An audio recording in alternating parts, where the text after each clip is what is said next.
ഞാൻ ഈ പറയുന്ന റിപ്പോർട്ട് യു കെയുമായിട്ട് ബേസ് ചെയ്ത മലയാളികൾ കണ്ടിരിക്കേണ്ടതാണ്, അറിഞ്ഞിരിക്കേണ്ടതാണ്. നിങ്ങൾ ഈ പ്രാവശ്യം എക്കണോമിസ്റ്റ് വീക്കിൽ വായിച്ചവർ യു കെയെ പറ്റി പറഞ്ഞിരിക്കുന്ന റിപ്പോർട്ട് റേച്ചൽ റീവ്സ്, അവിടുത്തെ ഫിനാൻസ് മിനിസ്റ്റർ, അവരെ പറ്റി പറഞ്ഞിരിക്കുന്ന സംഭവം യു കെ എക്കോണമിയെ പറ്റി ഓവറോൾ പറഞ്ഞിരിക്കുന്നത് വായിച്ചവരിത് കാണേണ്ട ആവശ്യമൊന്നുമില്ല, വായിക്കാത്തവരിത് കണ്ടിരിക്കണം എന്തുവാന്ന്. എക്കണോമിസ്റ്റ് പറഞ്ഞ ഗ്ലോബലായിട്ട് റെസ്പെക്റ്റഡ് ആയിട്ട് അംഗീകരിക്കുന്ന ഒരു വീക്കിലിയാണ് ഈ പറയുന്ന എക്കണോമിസ്റ്റ് എന്ന് പറയുന്നത്. അവർ കൃത്യമായ കണക്കുകൾ ഉദ്ധരിച്ച് പറഞ്ഞിട്ടുണ്ട്.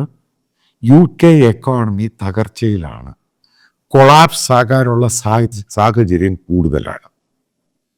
നിങ്ങൾ മനസ്സിലാക്കണം, യു കെയുടെ ടോട്ടൽ സൈസ് ഓഫ് എക്കോണമി എന്ന് പറയുന്നത് $3.8 ട്രില്യൺ. അതായത് കഴിഞ്ഞ പ്രാവശ്യം അവർ കാണിക്കുന്ന അവരുടെ GDP എന്ന് പറയുന്നത് 1% ഉള്ളൂ. അപ്പം സൈസ് ഓഫ് വോളിയം 3.8 ട്രില്യൺ ആണെങ്കിൽ അത് വരുന്നത് ഏകദേശം 0.4% ആണ് GDP. അത് മനസ്സിലാക്കാനായിട്ട് വ്യത്യാസം മനസ്സിലാക്കുക. 1% മാത്രമേ ഉള്ളൂ അവർക്ക് GDP എന്ന് പറയുന്നത്. അതായത് എക്കോണമി എന്ന് പറയുന്നത് സ്റ്റാഗ്നേറ്റഡ് ആയി. അപ്പം നിങ്ങൾ ചോദിക്കുക എന്താണ് എക്കോണമി സ്റ്റാഗ്നേറ്റഡ് ആവുന്നത്? അതായത് അവിടെ നിങ്ങളവിടെ പോകുന്നവർക്ക് ബൈയിങ് പവർ എന്ന് പറഞ്ഞ സാധനം ഇല്ലാതാവും. അതായത് എക്കോണമി മൂവ് ചെയ്യുന്നില്ല, അത് എല്ലാ തലത്തിലും ബാധിക്കും. അതായത് രണ്ടാമത്തെ പോയിന്റ്, അവിടെ ഇൻവെസ്റ്റ് ചെയ്യാൻ അവിടെ ഉള്ളവർക്ക് പോലും താല്പര്യമില്ല. കാരണം അതിഭയങ്കരമായ ടാക്സുകൾ പലതിലും അങ്ങ് ഏർപ്പെടുത്തി. അപ്പം ടാക്സ് കൂടുന്തോറും ആൾക്കാർ ഇൻവെസ്റ്റ് ചെയ്തില്ല. ഫ്രണ്ട്ലി ടാക്സ് ആണ് ഇൻവെസ്റ്റേഴ്സിന് ഇപ്പോഴും ആവശ്യം. നിങ്ങൾ ബ്രെക്സിറ്റ് വന്നു, ആലോചിക്കുക. യു കെ സർക്കാർ വെറുതെ 7,000 പേരുടെ ഫിനാൻഷ്യൽ സെക്ടറിലുള്ള ജോലി മാത്രം, അതുമായിട്ട് റിലേറ്റഡ് ആയിട്ടുള്ള ജോലിയെ പോവുകയുള്ളൂ. പക്ഷെ ഉണ്ടായത് 45,000 ജോബാണ് അവിടെ ലോസ് ആയത്.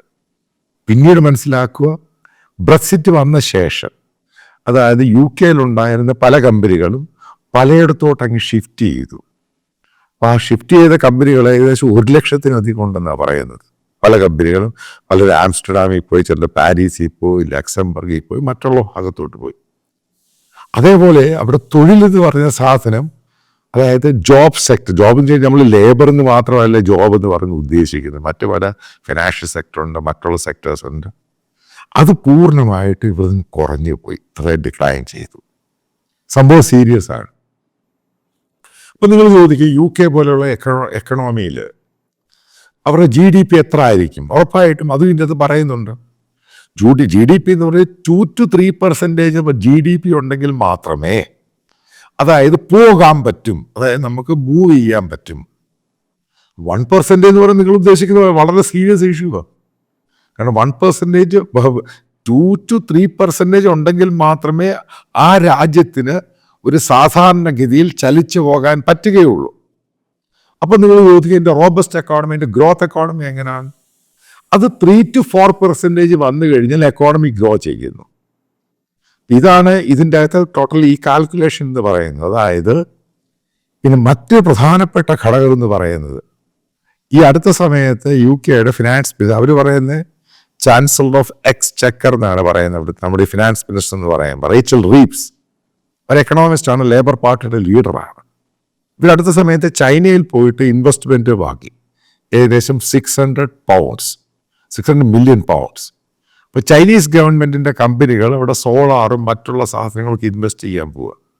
അപ്പോൾ അതുമായിട്ട് ബന്ധപ്പെട്ട് എക്കണോമിസ്റ്റുകൾ പറയുന്നത് അതും ഇവിടെയും തികയത്തില്ല. കാരണം ഇപ്പോഴത്തെ വലിയ രീതിയിൽ ബ്രിട്ടനിൽ ഈ പറയുന്ന പോലെ എക്കോണമി ബൂം ചെയ്തില്ല. അതായത് ബ്രിട്ടൻ ഒരു എക്കണോമിക് ഡിസാസ്റ്ററിൻ്റെ വക്കിലാണ്, വേർജ് ഓഫ് ഡിസാസ്റ്റർ, എക്കണോമിക് ഡിസാസ്റ്ററിലാണ്.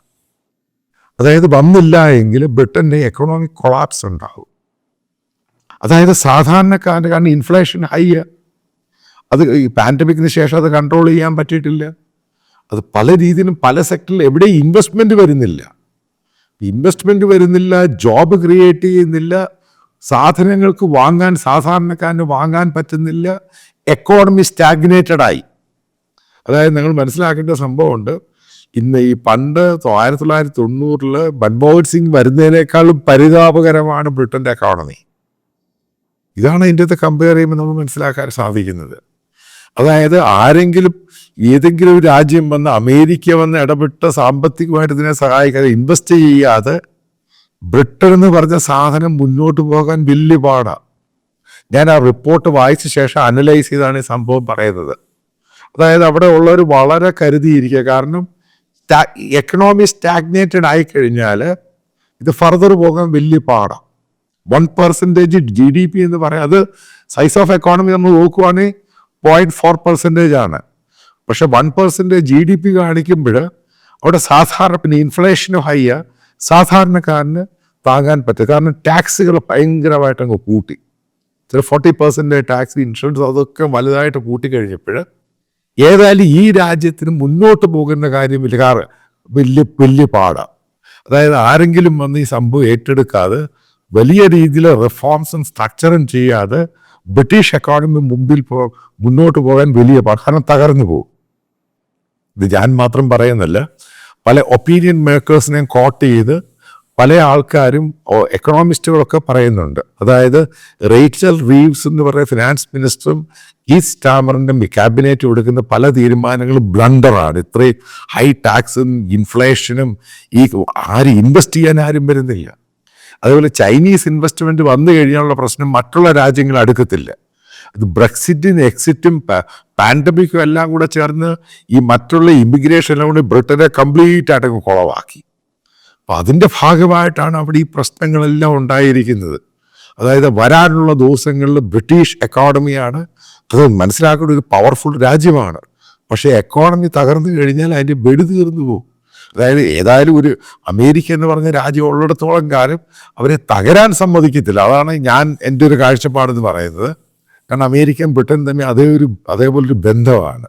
പക്ഷെ മറ്റുള്ള യൂറോപ്യൻ രാജ്യങ്ങൾ ബ്രിട്ടനെ സഹായിക്കുമെന്ന് തോന്നുന്നില്ല. കാരണം ബ്രെക്സിറ്റ് ഉണ്ടായ ശേഷം പിന്നെ ഫർദർ എങ്ങനെയായിരിക്കും ട്രംപ് വന്ന ശേഷം ബ്രിട്ടനോടുള്ള സമീപനം. അതായത് അവിടുത്തെ vice president JD Vance already പറഞ്ഞു കഴിഞ്ഞ് ബ്രിട്ടൻ നയങ്ങൾ മാറ്റണം. അങ്ങനെയാണെങ്കിൽ മാത്രമേ മുന്നോട്ട് പോകാൻ പറ്റൂ. അതായത് വരാനുള്ള ദിവസങ്ങളിൽ കീത്ത് സ്റ്റാമറിൻ്റെ മന്ത്രിസഭ നയങ്ങൾ മാറ്റുകയും റിഫോം സ്ട്രക്ചറിലോട്ടും കൊണ്ടുവന്നില്ല എങ്കിൽ ഉറപ്പായിട്ടൊരു കാര്യം, അമേരിക്ക സഹായിച്ചിട്ടില്ല എങ്കിൽ, അമേരിക്കൻ ഇൻവെസ്റ്റേഴ്സ് സഹായിച്ചിട്ടില്ല എങ്കിൽ ബ്രിട്ടൻ എക്കോണമി തകർന്നു പോകും. ഇതാണ് ഈ വാർത്തയുടെ കൺക്ലൂഡിങ് പാർട്ട്.